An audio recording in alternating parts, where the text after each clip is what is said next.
This is another of our countdown to Holyrood 2026 interviews, and this time we're going to be talking with Martyn Day.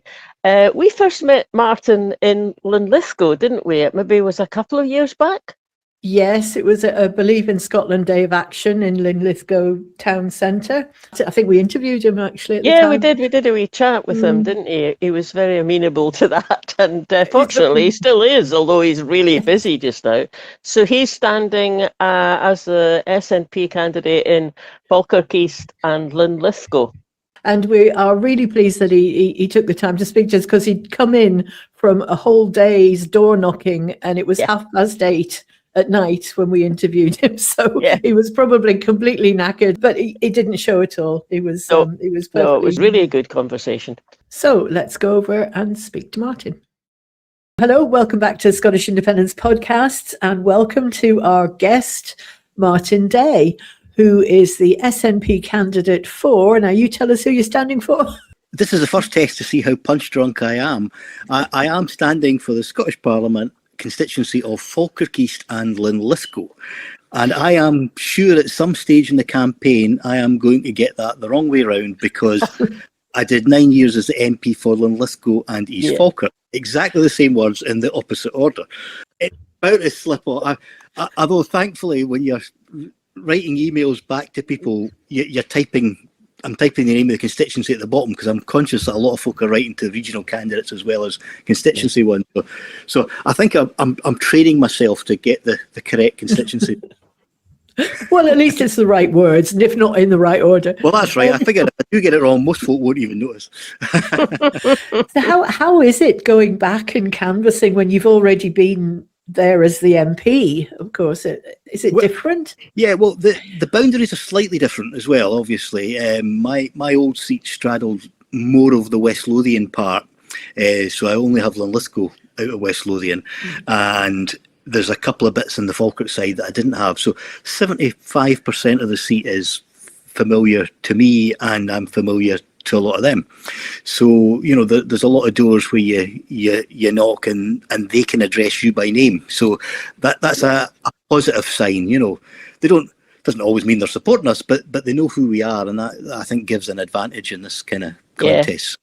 I think one of the really positive things about this campaign is how early in advance the party got its candidates in place for constituencies. So we were all in place a full year before, and what that meant is we had last summer and good weather and light nights to get out and round bit constituency. So I spent most of that time going round the parts that I didn't represent before, and getting myself known and meeting a lot of people. So I think that was a real godsend. Had that been later in the year and in the winter, you would not have been able to get around as much as we did. So full marks to the party organisers for making sure that happened in good time. We always talk before every election, we need people in place sooner, and up until now I don't think that's really happened, but it has happened this time. So are you finding a different vibe with this election from the last one? Thankfully, yes. Yes, I was just going to say, because of course you lost the last one. Yeah. I mean, really, presumably, I mean, that must be such a turnaround in Scotland. From how people voted in 2024. Yes. It's fair to say that the last sort of decade and a bit in Scottish politics has been highly volatile, and I've lived through the positive side of that and the negative side of that, and now we're into almost like another phase. So there's a lot of our traditional supporters last time round voted Labour to get rid of the Tories. Yeah. I thought that was kind of bonkers, because we were their last line of defence, and I think a lot of people now realise that they've lost that last line of defence. So some of our former supporters have came back, so it's much more positive. We're still not anywhere near the levels we were at, at the last Scottish Parliament election, so it's not as good as we'd like it to be, but there's room for improvement, and I think the manifesto that was launched and John's energy and leadership gets us in the right place. So we've got time to make sure we make the gains we need. Certainly. I mean, the polling that's coming out, well, there was one, I think, just very recently that's really positive. I mean, I kind of thought, oh, that's so positive. maybe it's too positive. I mean, it is showing, a likelihood of the SNP having a majority in Holyrood, which, fine if it does. But I have to tell you, Martyn, Fiona and I have spent quite a few podcasts saying that we cannot understand why Mr. Swinney was sort of went along that line, because it seemed unlikely and actually unnecessary. So, but we might have to eat our hat. It's probably quite a good strategy, because we know that the 2011 vote, where we had a majority, broke the mould and set a precedent. We also know that the two subsequent Scottish Parliament elections had pro-Indie majorities that we didn't manage to break the mould with. So I think it is the dynamic that shifts it. Now, ultimately, the big dynamic we need 50% of the vote, to get independence, and we're not there yet. So this is a stage on the route, and we're making progress, and we're making progress step by step, conversation by conversation, and we just need more people out helping with those conversations. I wish we had more. I think the cities are probably different than my kind of area, but I wish we had more young people. It's fair to say that our activist base is older than it was, because it's the same people that were there at the referendum, and we're all getting that wee bit older. I'm in my mid-50s, which makes me in the younger half, probably. And but where are the folk with all the passion and fire in their 20s that we need? Yeah. It's a good question, that, because if you look at some of the other parties, they do seem to have a younger profile. The Greens, judging by the march, they seem quite a young profile. SSP has got a lot of young, particularly young men following them. And unfortunately, I think a few of the young men are also in the Reform camp, although that tends to be more the angry old white man bemoaning their loss of overlordship over us annoying women and all those other people who aren't them. Yes, exactly. Although there is SNP youth. There is.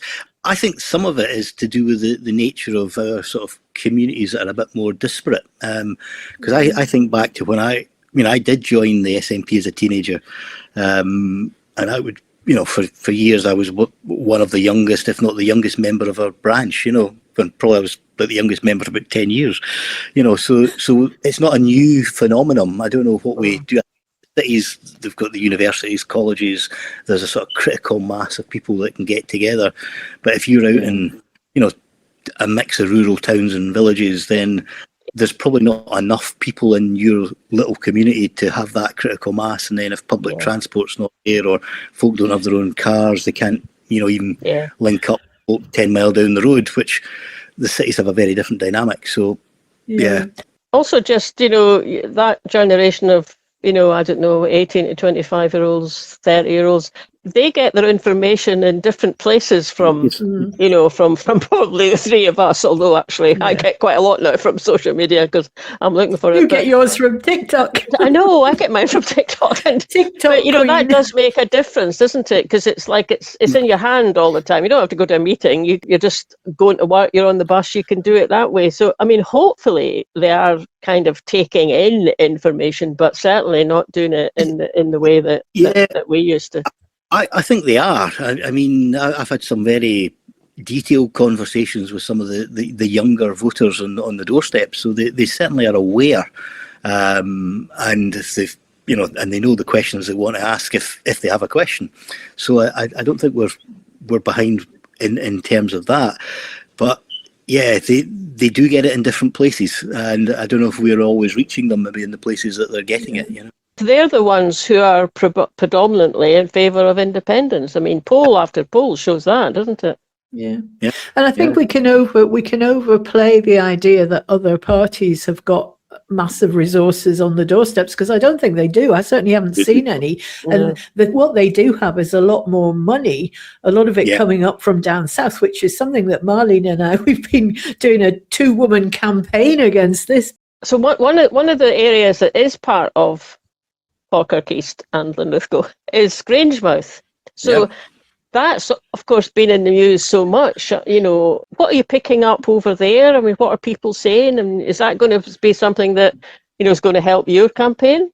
I don't know whether it helps or or not. To be honest, it's a burning sore that it's sort of gone down the tubes over lack of investment over a long period of time, and there's that betrayal that it wasn't saved as Labour promised the last time, and the feeling that had it been in England, it would have been. But that is now done, unfortunately, and what we need to focus on is getting the jobs there for the future and making sure that we don't lose the skills in the short term, because that's the very real risk, that we then end up in a very weak position. And I think Project Willow, which is the sort of the INEOS-backed report supported by both governments, is fine in what it says and does or proposes, but it's jobs tomorrow where we need them today, and it's years down the line. So I don't think it's anywhere near quick enough. But it's a starting position rather than a sort of end game, the way I'm looking at it. But we need to see a lot more action faster, and I think people just don't have confidence in any politicians to deliver, unfortunately, and that's why I'm not sure if it's a beneficial thing for anybody. It's sort of scunnered folk, and they just think they've been betrayed, and who can trust.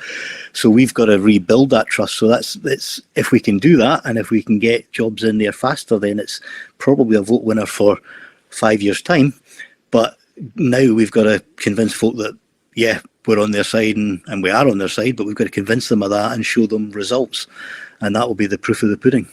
We can't really wait 5 years, can we? Because no. It's more urgent than that. What are you finding then when you're out and about? What are the main topics that are coming up? It's everything and anything. I think the big change in the attitude on the doors is that we're getting a hearing from a lot of people that wouldn't have given us a hearing before. That's not to say they're going to rush to the polls and support us or anything, but it tells us that previous opponents that would not have given us house room are not sure what they're doing, and they're willing to consider things, and that's an opening. We have to make the most of it. We've probably got the most positive package of any of the parties out there at the moment, so that hopefully gets through to a few people. But the media's not on our side. We have to take the message to people ourselves, and it's a slow process. With the best will in the world, we're not going to get round more than a small proportion of the electorate. I think that the SNP manifesto launched today, the press questions were such pure pantomime villainy that I think that might well be work in our favour, because it was just how you could rile up so many people with the idea that you don't want people to go hungry. My goodness, you communists! It's just ridiculous, the response. You were there. We spotted you in the hall. What was that? What was the feeling like? Well, the atmosphere is very positive. I mean, we're all out campaigning all the time, and so you've got different aspects of when we get together. There's the camaraderie of actually getting to speak to your fellow colleagues and largely hear that they're experiencing the same kind of reactions that you are. So you feel, this is really positive right across the country. And then John's delivery, I thought, was excellent. Some of the things that were very good really gave us, positive messages to give to people, and all of that just feels really good, So we've got less than 3 weeks to go now. Obviously 3 weeks to get the results, but because the count the day after, which is something I've always argued for, by the way. However, it does mean there's a slight delay in whatever happens next, and I suppose I'm sitting wondering, well, what is my diary going to look like in a month's time? And all of us thinking the same, we just don't know. Be very, very full, or perhaps quite empty. Well, we'll keep our fingers crossed and try and that will be very, very full. And at least you've had the experience of that. I mean, it must be a big learning curve going down and finding yourself finding your feet down at Westminster. So at least you've had that experience. But there also must be a steep learning curve for people going in as new MSPs actually as well. So there must be. I mean, I had the benefit in 2015 of having been a councillor for 16 years, so I dealt with constituent cases, and you're dealing with the same people but on different issues. So it's you just find out who you chase. So that part of it was relatively straightforward. The bit that comes as a surprise probably to new people is the amount of sort of scrutiny that you then become under. You get spotted, you go out for a meal or something like that, everybody knows who you are, and you don't get that quite. That's fine, and up to a point. And also having to employ staff, which for many of us was a completely new experience. So I think ironically I just got my office structured the way that I was kind of working comfortably probably in the sort of 6 months before the last election. So we didn't really get the bit. However, I have learned all those lessons. So I will be better prepared. And I mean, there's a good few of your, your comrades from that cohort that joined in 2015 down to Westminster, who might well be joining you in Holyrood. I mean, there's quite a few ex MPs, isn't there? The numbers changed a little as the campaign went on, but I think it's either 10 or 11 now. It's quite a lot. And do you think it's going to be different once you get into Holyrood? Because it's a different, it's a proportional parliament for one thing, but it's supposed to be consensual politics, not this adversarial. Do you think I've been watching it from outside, and I don't think it's as consensual as it was a number of years ago. I agree with absolutely. that. But that's largely, I think, from some individuals, including Douglas Ross, for one, who've come up from Westminster and started that attacking thing. I was never a fan of the Yaboo Sucks approach at Westminster anyway, so I won't be bringing those traits back. But I think there's other things we can learn from our experiences, and I look at it from outside, but I think the balance of work's a bit different, and so I think the MSPs can be a lot more intensive on the cases that they're working on. They can be much more into it, whereas when we were at Westminster, I mean, the number of inquiries we got was just silly numbers, and the number of sort of even standard campaign emails was silly numbers, and you spent a lot of time dealing with that, and I think there's much more you can do if you can get your sleeves rolled off and get actually into the issues that folk are dealing with. I think there's maybe some things we need to try and get changes to in the Scottish Parliament. I don't know whether we'll be successful in this, but if I look at them, and I think there's some real positives in the way that the Scottish Parliament works compared to Westminster. First up, the committees don't sit when the chamber's in session, so that's a clear dividing line. So at Westminster there was always 3 or 4 things happening at the same time, which was bonkers in my opinion. So they're better organised there. The legislation, when bills go through, they don't set up an ad hoc bill committee for each piece of legislation. It goes through one of the standing committees, and I think people can get the experience and knowledge on that area. That's really beneficial. I think where there's maybe a weakness is that the committees maybe think a bit more in sort of silo mentality. So one committee has the remit for that, the other committees don't look at it, where quite often maybe there needs to be a bit more joined up working. That's interesting. So that, whereas when I was at Westminster, we had no qualms about having joint committee meetings and things. So I think there's things there that we need to evolve. They sometimes have an observer, or you have a guest member, but it's not joint working in the way you're describing. I can see that would be better. Do you think, Martyn, that might come a time, I mean, maybe sooner rather than later, where Holyrood has to expand to have more MSPs? I sometimes think, God, 60 people running a country.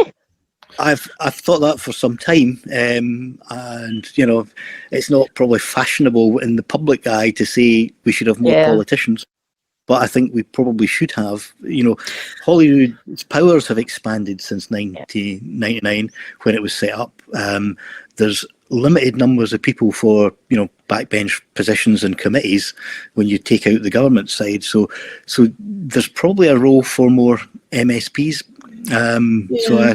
Yes, and that then opens up the argument of, well, how do you do that? How do you increase the numbers? Do you increase the proportionality element? Do you change the whole system like the Welsh have just done and go for proper? Yeah. It'll be interesting to see how it pans out in Wales. But I mean, the other thing that we've come up a lot in discussion over the last, well, certainly the last year, is the idea of local democracy being much more local. And, you know, if you've ever listened to Leslie Riddick, you know, she describes how the size of our councils are just out of line with everything that you would have in Europe. They're just ridiculously big. So if there was more getting pushed down, maybe there was more things you could focus on in Holyrood. Yeah. Well, I'm not averse to that, although I don't think anyone's actually proposing a sort of local government, you know, root and branch overhaul at the moment. But yeah, I look at the kind of mix of communities that I've represented over the years, and every sort of town and village feels isolated from the sort of council, you know, to an extent. And it's probably a symptomatic of that, you know, if we had more smaller local councils, people might feel more pride in their area. There might be more engagement. You know, I mean, I live in Clackmannanshire, and that is the wee county is the smallest one by. It's still bigger than the average, 3 times bigger than the average in Europe. But I have to say, having previously been the chair of our local development trust, for example, the amount of interaction we had with the council was hugely easier because there was it was such a small council. They all knew each other. We knew them. They knew us. I mean, I'm in Glasgow, Martyn. I mean, even in Glasgow, you know, if it was, Glasgow's huge, and you know, it would probably be better here as well if it wasn't just one big, you know, council, but split into, I don't know how many, half a dozen or something. You know, you would feel more part of it, and obviously people would have to work together, and you know, if you're a council boundary next to somebody else's, you'd be working with them, and it just sort of seems it could open the door to just being a lot more kind of creative, well, working together, but doing that quite creatively. Anyway, as you say, no one's got, it's not on the job of work at the moment. We've got other things. Maybe once we get independent, we'll be able to kind of start thinking about those sorts of big changes, really. Well, that is when we need to start looking at that. I think, the model for going forward after. Yeah, but let's go back then to what is on the manifesto. What's your favourite bit? What are you really pleased to see there? Well, I mean, there's so many positive aspects in there, and I think, you know, there's always been a lot of coverage on John's comments on the sort of basket of essential food items, you know, price capping sort of there, even in a limited form, and I think that's a kind of really clever way of showing what could be done with the limited powers we have by using health powers. Now, that was clever, I thought. I've been on the case of wanting a proper food and nutrition policy for a very, very long time, and I've came to the conclusion that the way you need to tackle it is you need to tackle ultra processed foods. We have the consumption of that in Europe, you know, worst part of the UK for it. And I think the answer there is if we had tax powers, which we don't have, so you can't do what I would like to do, is put a polluter pays tax on these ultra processed foods and use the proceeds to subsidise healthy foods and you know, move the agenda that way. But we don't have the ability to do that. So I think John's came up with a practical solution in a very difficult time period to try and alleviate some of the worst poverty cases that are out there in rising prices. So a good initiative. And I think also the putting a cap on bus fares, which again, that was great. We need to get more people out of their cars and using public transport if we want a better public transport system. And you know, if you're sitting with a car in the driveway, then you're going to jump in it, you know, unless it's cheap enough to do the alternative, and there is a practical alternative for routes and availability. So this all helps in moving it in that direction. So I'm very pleased with that, and given that we've frozen, you know, rail fares and got rid of peak rail fares, something on the bus side, you know, was essential. I mean, it's probably been a couple of years since I got a bus from Linlithgow to Falkirk, and you know, the bus stop is closer to my house than the railway station, but the price was the same. So you know, that's, you know, and took a bit longer. So you think, well, that's going to make a difference. Yeah. Well, that's the thing, though. The more people you get on there, it creates a demand, and therefore you would think it would improve the service. I mean, I noticed that I think there was places in Australia had actually taken the decision to make public transport free as a measure against the consequences of the Trump's illegal war in Iran and the prices. I think a £2 bus fare cap's a really good start. It's a kind of practical thing that people can see a difference of locally, and we need more and better bus services, but this is a way of getting people onto them and hopefully get that extra bit of traction. Yeah, definitely. I think the other one that's interesting in it is the pledge for new home buyers to get up to £10,000, and that's got to help with younger families trying to get their first home. Hopefully it helps with a bit in the building industry as well, if we can stimulate that additional demand and take some of the pressure off housing. So, have you got building going on around your way? There is in different places, yes. It's an area that people do want to live in, and builders want to build in because they can get a premium on houses. There's also, I'm pleased to say, been some council building as well. So, we've got some of the affordable properties too, so we need a lot more of them because there is incredible demand, and part of that is the society we now live in. There's so many single families, and everybody's looking for their own property. Indeed, I really liked the school bag, the school bag, just because of it's a bit like the baby box. It's sort of saying every kid deserves the best start, and whatever your circumstances. I thought that was a nice. Something to do with our values, actually, that one. But the other one I liked was the mansion tax and the private jet tax. I mean, absolutely, we should be doing that. I can't wait to see that one come in. Yeah, well, it sends a signal, and hopefully it catches Mr. Trump when he comes to visit his golf courses. Oh, yeah. Well, yes, indeed. Yeah. I mean, there's the other thing, really, land reform. I would like to have seen more about that, frankly, but maybe that's to come. There's certainly been quite a few land reform bills over the years in the Scottish Parliament. I think almost every term's probably had. Yeah, it's true actually. Although they just seem to get weakened, and somewhere between starting them off with such aspiration, and then by the time it ends up, you go, "Oh, is that it?" Yeah. Well, I mean, because we're in touch with particularly Craig DL and Commonweal quite a lot, and the revive people, and it's kind of like you kind of know what they're going to say. There's something. Well, yeah, that's good. That's a move in the right direction, but it's only like it's only one step, and obviously end up people feeling, those sorts of people anyway, sort of feeling frustrated with it.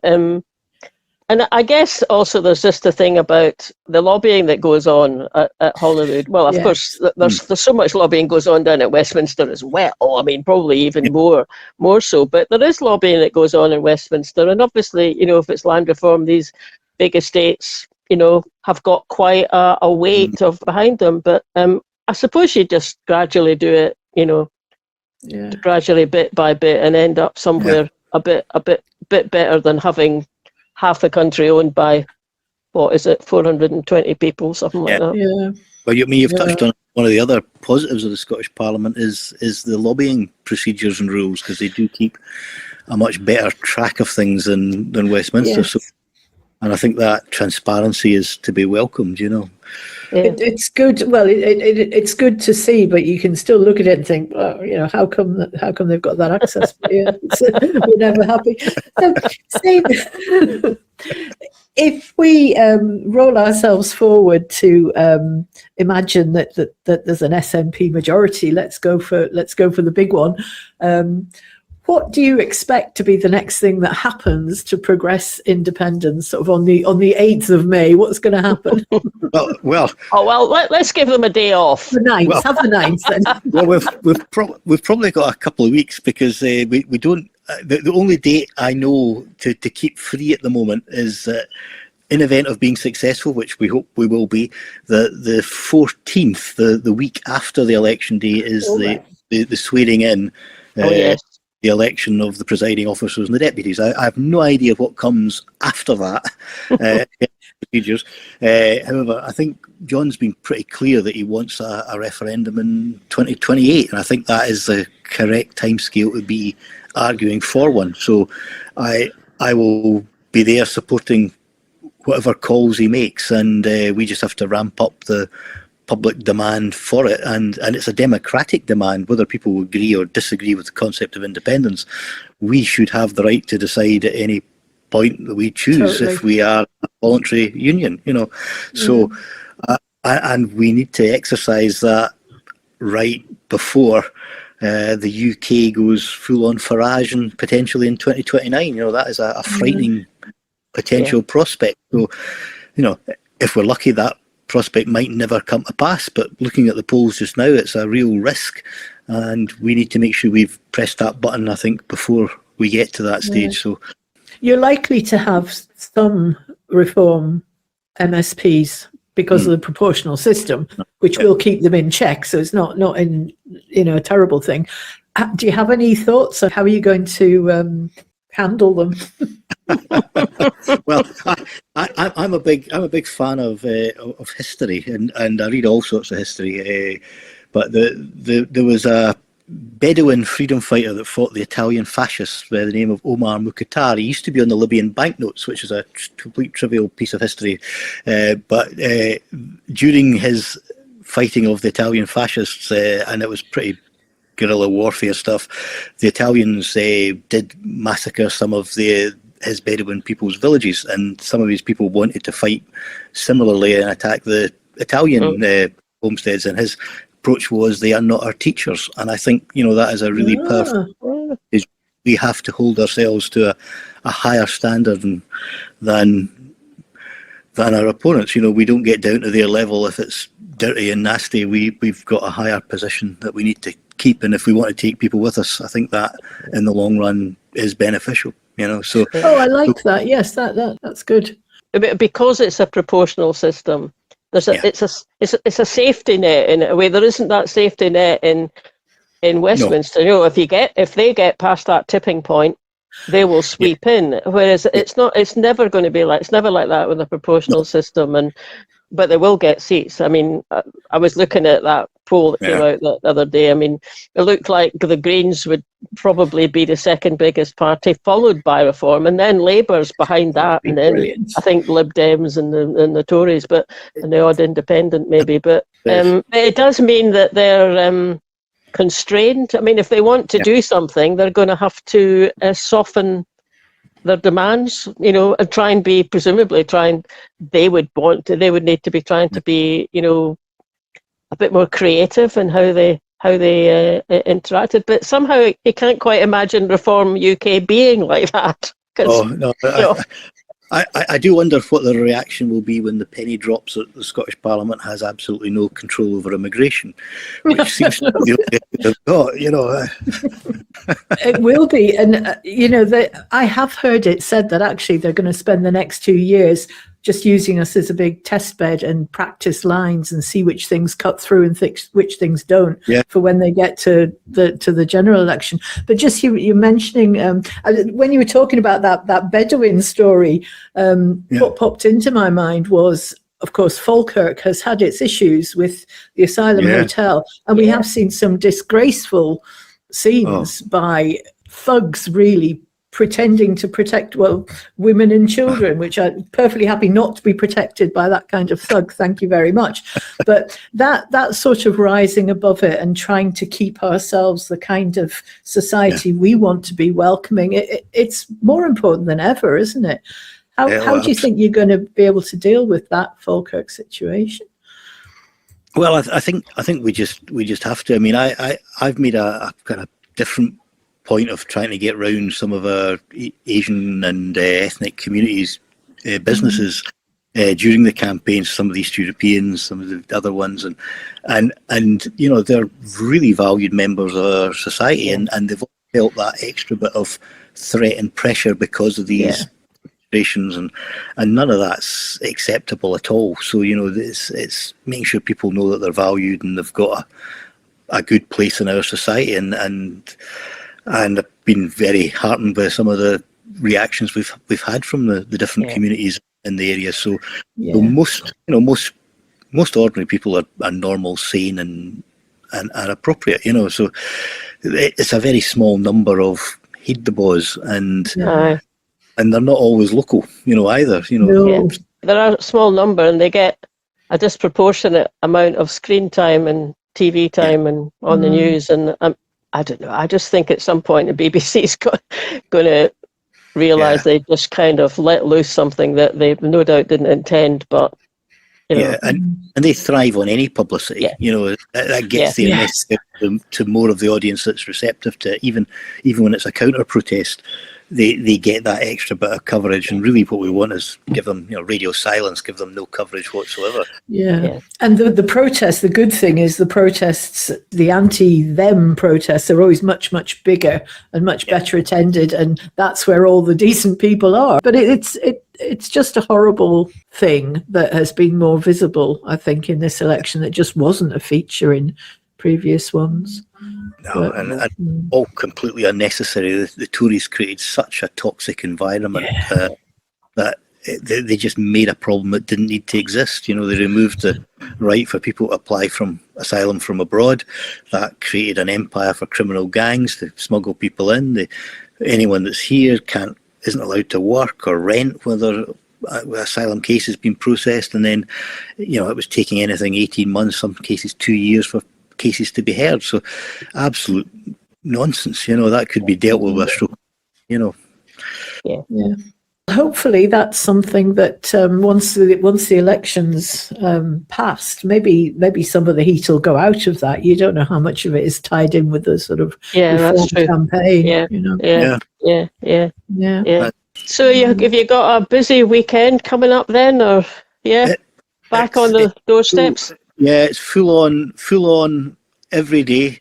I mean, I will admit there's been a couple of nights when I've been hoping, I kind of hope it rains tonight and I can take the night off, but when it's not, I think I've got a mountain of emails to get through, more every day. I have heard though, and I thought, well, I'm glad I'm not a regional candidate. I didn't bother going for the regional list. I thought I'm going to win this constituency here, and that's the bit I need to deliver.